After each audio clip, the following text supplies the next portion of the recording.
You made a mistake and now you want them back. You did something to break their trust. Maybe you cheated, maybe you did something else to break their trust, and now you want to get back together. Maybe they have asked for some space from you, maybe they have completely blocked you, or maybe they have told you that if you work on this, this, and this, then we can consider reuniting. The first thing you really need to understand is that these things take time. Don't take everything that they say when they're in their emotions at face value. Don't necessarily trust what they're saying. They're angry at you. They'll be saying lots of hurtful things. They'll say, I'll never speak to you again. I can never forgive this. For some people it's true, for some people it's not. You simply need to find out whether this is true in your case or whether there's actually a chance to get this person back. If you've been in a solid, trusting, great relationship for many years, there's a higher chance that it's going to work out for you because then there is some kind of trust established already.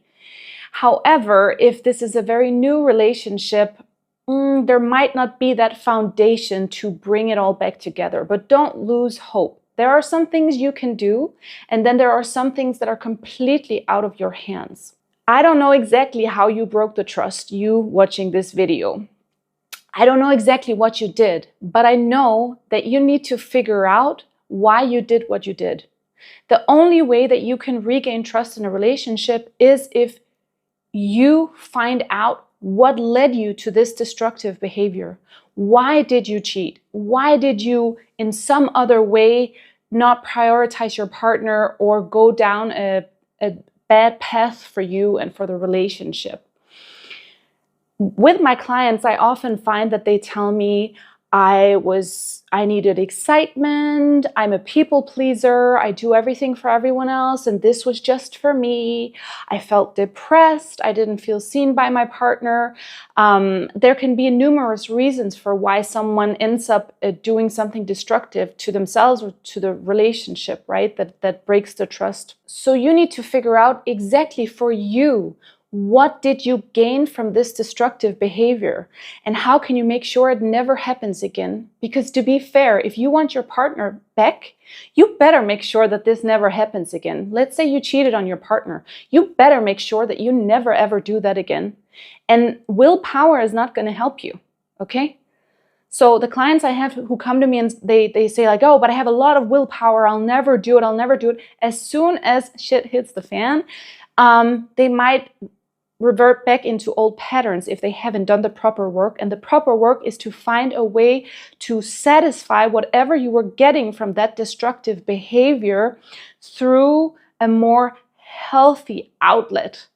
Okay, so if you were cheating in order to feel excitement and meaning in your life and purpose, then you got to find a way to feel excited about life, to get meaning into your life without it being destructive to the relationship. You have to find healthy outlets. And in order to find out what you were getting from this destructive behavior, you have to do the work. Do it with a coach. Do it with a therapist. Do it with someone who knows what they're talking about, okay? Welcome to contact me if you're in this situation. I certainly work with a lot of people with this problem. The thing is, it's not going to be an easy, quick fix. And your partner, if you want them back, they're not going to believe in a quick fix. They're not going to believe your words anymore because they don't trust you right now. So all they believe is your actions. That's all they believe. So it's going to take time to prove through your actions that you are dead set on figuring out why you did what you did so that you will never do it again. It will require you to prove this to your partner over time. So it's not just about saying all the right things in the first week or two after you get caught or after the big drama happens or after they leave you. It's about consistent effort over time. That's why it might take a while to get them back. So I recommend doing some soul searching, contacting a professional, and then writing an email, a letter, a long text where you tell them this and this and this is what I'm going to do to make sure I never jeopardize this relationship again. This was my fault, just a heartfelt apology, and then a plan of action of why you can make sure this never happens again. Not about hurrying, not about like, come back to me now. You're going to be like, this is going to take the time it's going to take. I know it's my job to fix this. I'm so sorry. I'm so sorry. No excuses. Your partner doesn't want to hear the excuses for your behavior. Your partner just want to know that you're working on bettering yourself and never, ever, ever hurting them like that again.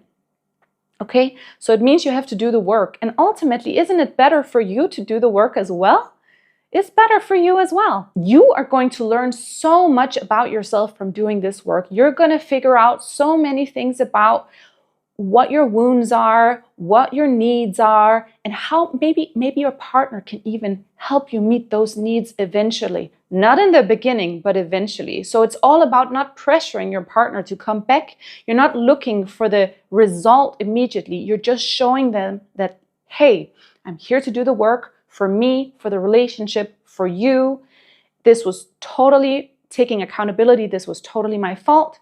Not blaming your partner for what you did, because at the end of the day, people can push us and trigger us in all kinds of ways, but it's our responsibility how we handle it and what we do with ourselves. Okay, so it's never really your partner's fault. It's your fault if you did something wrong.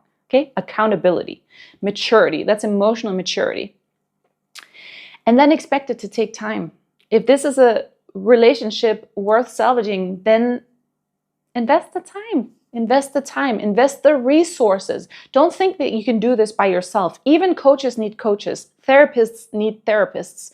This is deep stuff. You need professional help. Read books. Figure out why you did what you did. You know, so there is a way back to the relationship after the trust is broken. There is a way back. But you got to expect it to take time, and you got to expect your partner to go through different stages. The first one is anger. During this stage, they're going to say and do things that are very hurtful to you because they are incredibly hurt. There might come a period of time where they miss you, where they want to forgive you, and then they're going to yo-yo between these two states of mind for a long, long time. But I think it's a very mature approach to do the work so you'll never make that same mistake again. And ultimately, it's always about personal happiness. If you can find a way to be really fulfilled and happy in your own life, you won't need destructive behaviors. You won't need that. I hope this video was helpful. If you have any questions, please write them down here below. If you like the video, please like it and subscribe to my channel so I know that you want more of this type of content. And I look forward to seeing you again soon.